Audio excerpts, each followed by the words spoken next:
Isang quick meet up and install naman mga ka-DIY. So this time ito po ay dual dashcam po. So meron po siyang backing rear assist camera at saka itong front po na camera po na dito po natin i-install sa Toyota Wigo po.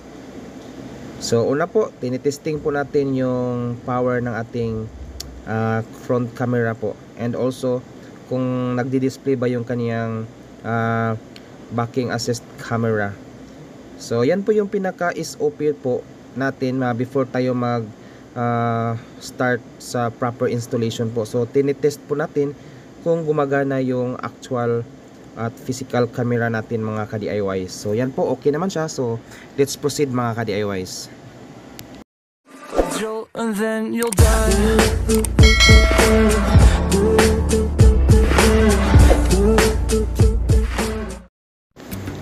So as always mga ka-DIYs, ito po ay rear assist camera po or backing assist camera. So dito po natin siya i-install sa bandang likuran po sa may plate number po. So unang-una po is nilinisan po natin kasi by attaching this camera po ay gumagamit po tayo ng adhesive. At the same time meron din po siyang supporting na screw po. So dito natin siya kakabit. So linisan nyo lang po ng maigi ng alcohol, nang sa ganun ay didikit ng maigi yung ating double adhesive po, or yung ating rear assist camera po is didikit ng maayos mga ka-DIYs. So yan po, pag naidikit na natin, pwede na po nating i-insert yung screws po, kasi may kasama naman tong screws po mga ka-DIYs, nang sa ganun ay hindi basta-basta matatanggal mga ka-DIYs. So okay lang naman po sa labas natin nilagay ito mga ka-DIYs, kasi this camera is designed for outdoors po. Ganyan po. So kung saan po natin siya dinadaan yung kanyang wirings, makikita nyo po yan mga ka-DIYs mamaya. So hint lang po, dito po natin pinapalabas yung wire sa may bandang plate light natin. So all you have to do is to take off the plate light para po magkaroon tayo ng access papunta doon sa ating assembly ng ating tail light mga ka-DIY, since kailangan natin mag-splice or magkabit ng wire doon sa ating tail light or back up light po. So dito po inaayos po natin yung wire nang sa ganun po ay hindi siya makikita or hindi siya visible po. So kailangan na po nating itago yung mga wirings para lang naman po maganda tingnan yung ating pagkatrabaho po. So dito po need po nating buksan tong ating taillight assembly, since hahanapin natin yung reverse light natin na positive, since doon din tayo magkakabit ng ating positive trigger po. So once yung positive ng ating backup light is mati-trigger po by doing the reverse na gear, so magla-light po yung ating reverse light, at the same time mag-a-activate po yung ating backup camera po.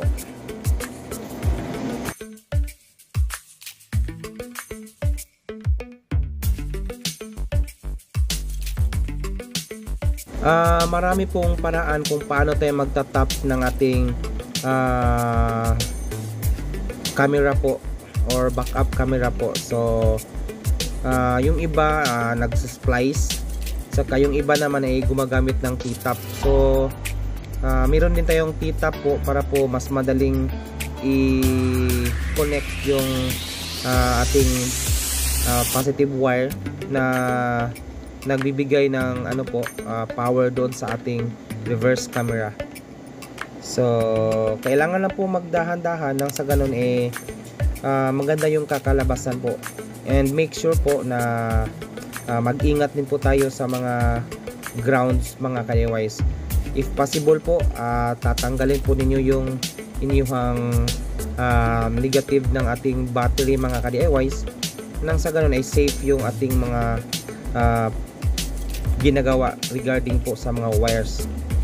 So yan po isa lang po sa mga tips na pwede kong maibigay sa inyo, yung pagtanggal ng battery connection po, nang sa ganun free po tayong maghalongkay or free po tayong manggalaw ng mga wires, at saka iwas na lang din po sa mga grounds mga ka-DIYs.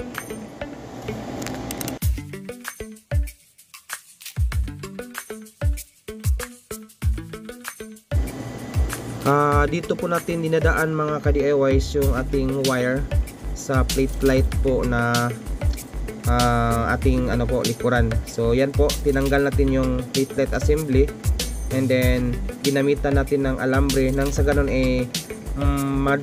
madukot natin yung kabilang dulo po ng ating wire. So yan lang po yung pinaka maiging paraan nang sa ganun madali nating madukot yung wire by using alambre po. So yan po, so pag nadukot natin yung kabilang dulo ng ating wire, so meron na tayong access papunta doon sa ating tail light assembly mga ka-DIYs, which is doon natin itatap itong ating power source ng ating camera.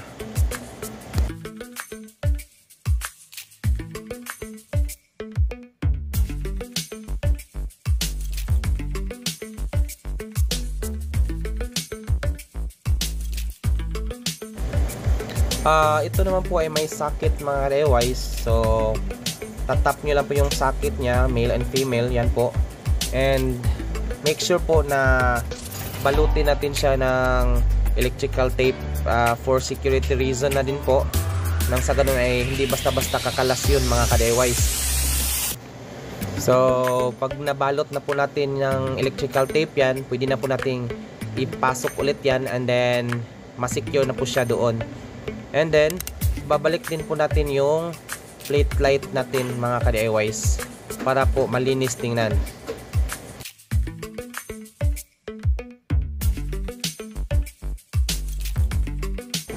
Sa pagbalik ng plate light assembly po, madali lang po mga ka-DIYs. So pasok nyo lang yung pong naka-usling part na plastic sa ating plate light housing, and then idiin nyo lang po, saka mag-snap na po siya doon, kasi meron na po siyang nakaabang na magki-click siya doon.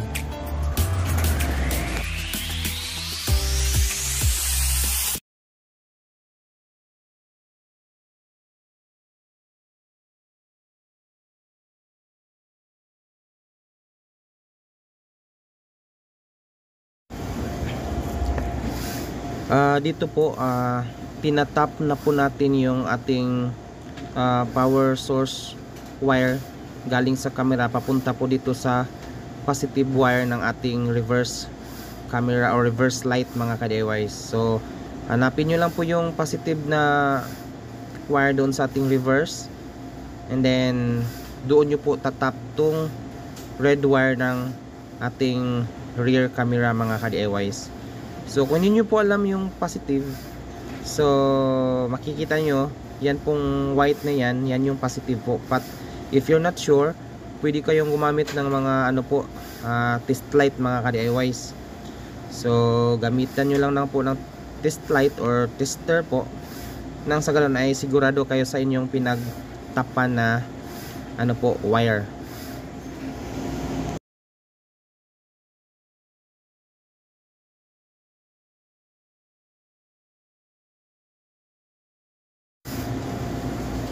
Para secure din po, so kailangan po nating balutin ng electrical tape yun ating pinagtapan ng ating wire mga ka-DIYs. So maliit lang naman po na wire yan, so kailangan maibalot lang po at magiging secure po, nang sa ganun ay hindi tayo magkaroon ng problema in case masagi siya or madiin doon sa mga metal parts ng ating light assembly po mga ka-DIYs. So after that, pwede na po nating ipwesto yung wires natin mga ka-DIYs.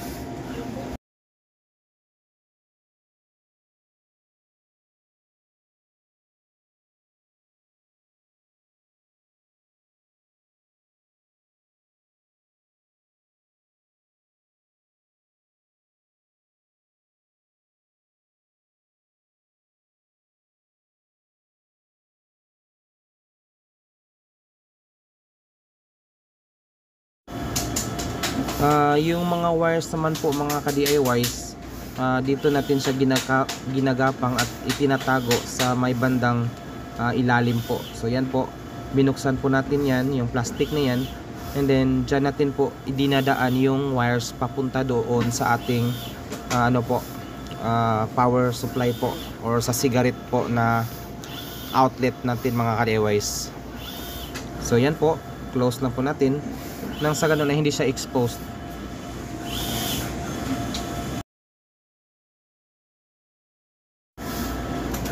Pasensya po kung medyo madilim po tong video natin mga ka-DIYs, kasi po ano lang po to, quick meet up and install lang po to mga ka-DIYs. So hindi po tayo masyadong may light dito. So ito po yung kuha lang natin, since nasa lang po tayo, nasa meet up lang tayo. So expect po na hindi siya masyadong maliwanag.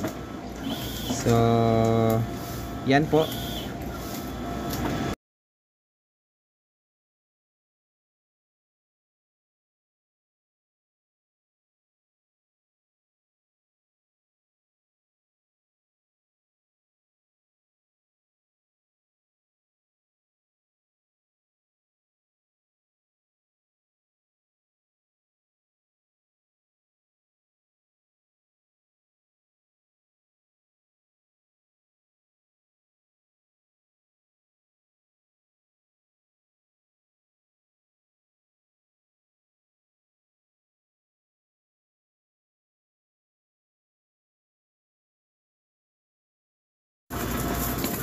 Kung napansin niyo po mga ka-DIYs, dyan po sa weather strip na yan, yan po yung rubber na yan, dyan po natin dinadaan yung wire natin from the camera po papunta po doon sa ating cigarette outlet source po.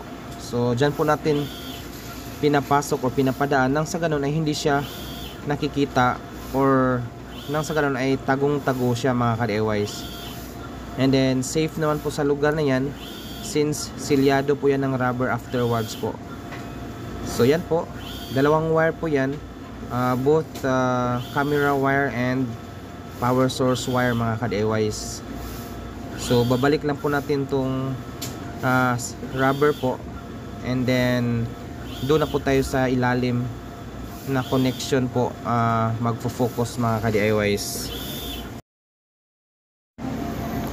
Sa mga ka-DIYs natin dyan na gustong manood ng ibang footage din ng ating installation mga ka-DIYs, so maaari po kayong bumisita sa ating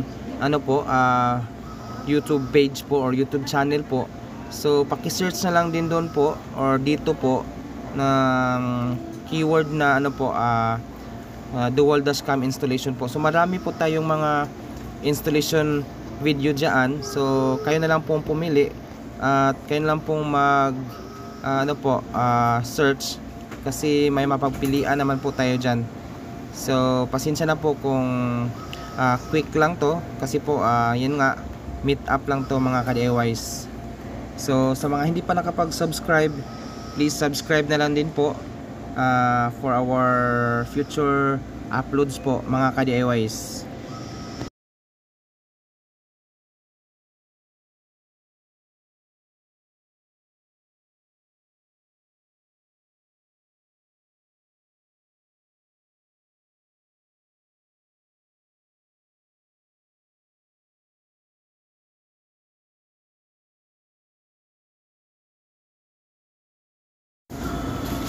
Sa bandang ilalim naman po mga ka-DIYs, kailangan nyo lang po na i-organize yung wires natin doon. So if possible po, gagamit po tayo ng mga tie wires para po mas maganda yung pagkatago or pagkatali ng ating mga wires, at wala pong mga wires na nakalaylay doon sa ating ilalim ng ating dashboard mga ka-DIYs.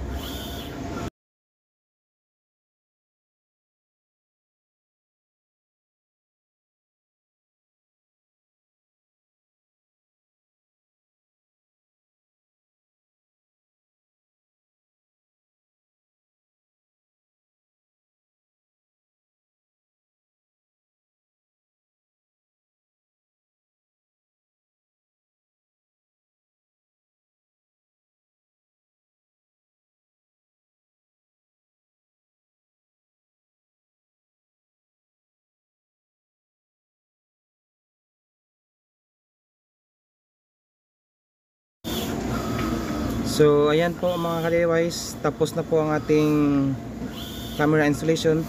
So ito po yung magiging sample niya. Yan po yung front camera natin.